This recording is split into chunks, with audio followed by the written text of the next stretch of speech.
Láttu hjarta ráða.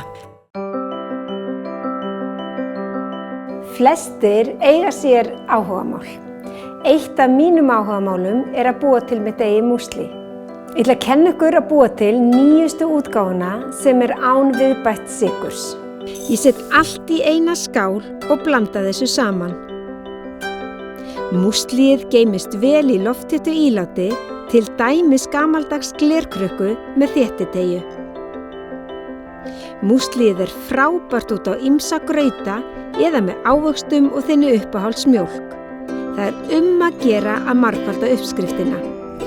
Þetta mín uppáhaldsblanda. Ég hvet ykkur til að búa til ykkar eigin.